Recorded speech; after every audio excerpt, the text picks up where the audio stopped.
Hi hello എല്ലാവർക്കും നമ്മുടെ പുതിയൊരു വീഡിയോയിലേക്ക് സ്വാഗതം. ഇത് നമ്മുടെ മസനഗുഡിയിലെ രണ്ടാമത്തെ ഡേ ആണ് കേട്ടോ. രാവിലെ തന്നെ നമ്മൾ സൈറ്റ് സീയിങ് ഇറങ്ങിയിട്ടുണ്ടായിരുന്നു. അത് കഴിഞ്ഞിട്ട് നമ്മൾ പോയത് ഒരു വാച്ച് ടവറിൻ്റെ മുകളിലാണ്. അവിടെയാണ് കേട്ടോ ഈ കാണുന്ന കാഴ്ച. ഒരു വലിയ മലയുടെ മുകളിലാണ് നമ്മൾ ജീപ്പിലാണ് കേട്ടോ പോയത്. ജീപ്പ് സഫാരി പോലെ നല്ല ഓഫ് റോഡ് റൈഡായിരുന്നു. അമ്പോ അടിപൊളി ഒരു എക്സ്പീരിയൻസ് ആയിരുന്നു. ഈ കാണുന്നത് ഫുള്ളും ഊട്ടി, പിന്നെ അവിടുത്തെ അടുത്തുള്ള കുറേ ഏരിയാസാണ് കേട്ടോ. പിന്നെ നമ്മുടെ ചാനൽ ആദ്യമായിട്ട് കാണുന്ന ഫ്രണ്ട്സ് ഉണ്ടെങ്കിൽ നമ്മുടെ ചാനൽ ഒന്ന് സബ്സ്ക്രൈബ് ചെയ്യുക. അതോടൊപ്പം തന്നെ ഒരു ബെലൈക്കൺ ഉണ്ട്, അല്ല ഓൾ എന്നൊരു ഓപ്ഷൻ എനേബിളും ചെയ്യുക. അത് കഴിഞ്ഞിട്ട് നമ്മൾ തിരിച്ച് റൂമിലെത്തി ഫ്രഷായി നമ്മൾ വേറെ സ്ഥലങ്ങളൊക്കെ കാണാൻ വേണ്ടി പോവുകയാണ് കേട്ടോ. അപ്പോൾ ഫുഡൊക്കെ കഴിച്ചിട്ടാണ് കേട്ടോ ഇറങ്ങിയത്. ഇതും നമ്മൾ ജീപ്പിൽ തന്നെയാണ് പോകുന്നത്. കാരണം നമ്മുടെ വണ്ടിയൊന്നും അങ്ങോട്ട് കയറ്റി വിടില്ല. അതുമാത്രമല്ല ചെറിയ വഴികളാണ്. അപ്പോൾ നമ്മുടെ കൂടെയിൽ ഒരു ഗൈഡ് ഉണ്ടായിരുന്നു. പുള്ളിയായിട്ടാണ് കേട്ടോ പോകുന്നത്. ഇത് ഊട്ടിയുടെയും ഇതിൻ്റെ ഇടയ്ക്കുള്ള ഒരു ഏരിയ ആണ് കേട്ടോ. എൻ്റെ പേര് ഞാൻ കറക്റ്റ് ഓർക്കുന്നില്ല. പക്ഷേ ഫുള്ള് ഉൾഗ്രാമത്തിലൂടെയാണ് പോകുന്നത്. ഊട്ടിയുടെ ഉൾഗ്രാമത്തിലൂടെയാണ് നമ്മളിപ്പോൾ പോയിക്കൊണ്ടിരിക്കുന്നത്. ഇവിടെ ഫുള്ളും എന്ന് വെച്ച് കഴിഞ്ഞാൽ കൃഷികളാണ്. ആൾക്കാർ ചെയ്യുന്ന കൃഷികൾ, ക്യാരറ്റ്, ബീറ്റ്റൂട്ട്, കോളിഫ്ലവർ, അങ്ങനെ കുറേ ഐറ്റംസ് ഉണ്ട് കേട്ടോ. അത് കഴിഞ്ഞിട്ട് നമ്മൾ നേരെ പോകുന്നത് ഒരു വലിയ മലയുടെ മണ്ടയിലേക്കാണ്. അതൊരു ബ്യൂട്ടിഫുൾ വ്യൂ എന്ന് പറഞ്ഞിട്ടാണ് നമ്മളെ കൊണ്ടുപോയത്. ഈ കാണുന്ന മലയുടെ മുകളിൽ നമ്മൾ നടന്ന് കയറണം. ഏകദേശം 1.5 മണിക്കൂർ എടുത്തിട്ടാണ് കേട്ടോ അവിടം വരെ എത്തിയത്. ഭയങ്കര ടയേർഡായി. പിന്നെ തിരിച്ചിറങ്ങാനും പറ്റാത്തൊരവസ്ഥ. അതേപോലെ തന്നെ ചൂടുമുണ്ട്. പക്ഷേ അടിക്കുന്ന കാറ്റാണെങ്കിൽ തണുത്ത കാറ്റാണ്. അതുകൊണ്ട് വലിയ ബുദ്ധിമുട്ട് തോന്നിയില്ല. എന്നാലും കഷ്ടപ്പെട്ട് ഏഞ്ഞ് വലിഞ്ഞൊക്കെ കയറി. എല്ലാവരും ഭയങ്കര ടയേർഡായിരുന്നു. കുറച്ച് നേരം കയറി ഇരുന്ന് റെസ്റ്റ് എടുത്ത് അങ്ങനെയാണ് കേട്ടോ കയറിയത്.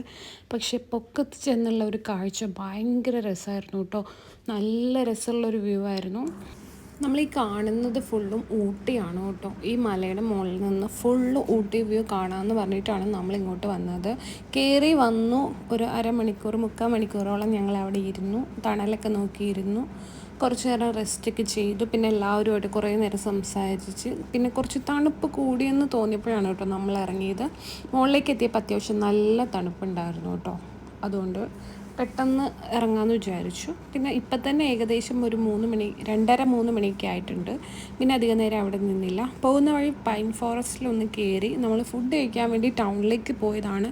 അപ്പോൾ അതിൻ്റെ അടുത്തൊരു പൈൻ ഫോറസ്റ്റ് കണ്ട് അങ്ങനെ നിർത്തിയതാണ്. പിന്നെ കുറച്ച് നേരം അതിൻ്റെ വീഡിയോസൊക്കെ എടുത്തു, ഫോട്ടോസൊക്കെ എടുത്തു. എല്ലാവരും റീലും കാര്യങ്ങളൊക്കെ കുറേ എടുത്തിട്ടുണ്ടായിരുന്നു. അതൊക്കെ കഴിഞ്ഞ് നമ്മളിനി ഫുഡ് കഴിക്കാമെന്ന് വിചാരിച്ചു. ഭയങ്കര ടയേർഡാണ്. ആ മല ഫുള്ളും കയറി ഇറങ്ങിയല്ലോ. പിന്നെ ഫുഡ് കഴിച്ചിട്ടുണ്ടായിരുന്നില്ല. ബ്രേക്ക്ഫാസ്റ്റ് ഒരു 7:30 ഒക്കെ ആയപ്പോൾ കഴിച്ചതാണ്. പിന്നെ ഒന്നും കഴിച്ചിട്ടില്ല. അങ്ങനെ നമ്മൾ ഫുഡ് കഴിക്കാൻ വേണ്ടി ടൗണിലേക്ക് എത്തിയിട്ടോ. ഏകദേശം ഒരു 20-30 മിനിറ്റ്സൊക്കെ ഉണ്ടായിരുന്നുള്ളൂ അങ്ങോട്ട്. അപ്പോൾ ഇതാണ് കേട്ടോ നമ്മൾ കയറിയ റെസ്റ്റോറൻറ്റ്. ഇവിടെ അത്യാവശ്യം നല്ല ഫുഡും കാര്യങ്ങളൊക്കെ ആയിരുന്നു കേട്ടോ. നല്ല സാലഡ്സും അതേപോലെ സ്പിനാച്ച് റൈസ്. പിന്നെ ഇത് അവർ നമുക്ക് കോംപ്ലിമെൻ്ററി ആയിട്ട് തന്നൊരു ഐറ്റമാണ് കേട്ടോ. അതവരുടെ പുതിയ ഒരു എന്തായിരുന്നു, അവരുടെ തീം ഫുള്ള് ലാബിൻ്റെ ആയിരുന്നു കേട്ടോ. അതുകൊണ്ട് തന്നെ ഒരു വെറൈറ്റി ലുക്കൊക്കെ എനിക്ക് തോന്നി. അപ്പം ഞാൻ ഓർഡർ ചെയ്തത് ഇതാണ് കേട്ടോ, സ്പിനാച്ച് റൈസ്. പിന്നെ ചിക്കൻ ഉണ്ടായിരുന്നു. അതൊക്കെ കഴിഞ്ഞ് നമ്മൾ പോകുന്നത് ഒരു ഗാർഡനിലേക്കാണ് കേട്ടോ. ഗാർഡനൊക്കെ കണ്ട് മടുത്തതായതുകൊണ്ട് വലിയ കൗതുകമൊന്നും തോന്നിയില്ല കേട്ടോ. ജസ്റ്റ് കുറച്ച് വീഡിയോസൊക്കെ എടുത്തിട്ട് നേരെ തിരിച്ചു പോന്നു ഞങ്ങൾ. പിന്നെ ഒരുപാട് ഇങ്ങനെ നടക്കാനുണ്ടല്ലോ, അപ്പോൾ എല്ലാവരും ടയേർഡാണ്. അത് കഴിഞ്ഞ് നേരെ നമ്മൾ കുറച്ച് ജാക്കറ്റ്സും കാര്യങ്ങളൊക്കെ ഷോപ്പ് ചെയ്യാനുണ്ട്, അങ്ങോട്ട് പോവാണ്. ഇത് ഊട്ടി ടൗൺ തന്നെയാണ് കേട്ടോ. ഇവിടെ അടുത്ത് തന്നെ ടിബറ്റിയൻസിൻ്റെ ഷോപ്സ് ഉണ്ട്. അപ്പോൾ അവിടെ നല്ല ജാക്കറ്റ്സൊക്കെ കിട്ടുമെന്ന് പറഞ്ഞിട്ട് നമ്മൾ അങ്ങോട്ട് പോവാണ്. ഈ ഒരു വീഡിയോ ഇത്രയേ ഉണ്ടാവുള്ളൂ. അപ്പോൾ വീഡിയോ ഇഷ്ടപ്പെട്ടെങ്കിൽ ലൈക്ക് ചെയ്യുക, ഷെയർ ചെയ്യുക, സബ്സ്ക്രൈബ് ചെയ്യുക. പിന്നെ ഇതിന് മുന്നേ ഞാനൊരു വീഡിയോ ഇട്ടിട്ടുണ്ട്, അത് കാണാത്തവരുണ്ടെങ്കിൽ കണ്ടു നോക്കുക. അപ്പോൾ ഈ ഒരു ഊട്ടി വ്ലോഗ് ഇത്രയൊക്കെ തന്നെ ഉണ്ടാവുള്ളൂ. അപ്പോൾ വീഡിയോ ഇഷ്ടപ്പെട്ടെന്ന് വിചാരിക്കുന്നു. ഇഷ്ടപ്പെട്ടെങ്കിൽ ഒന്ന് ലൈക്ക് ചെയ്തേക്കുക. Thank you for watching.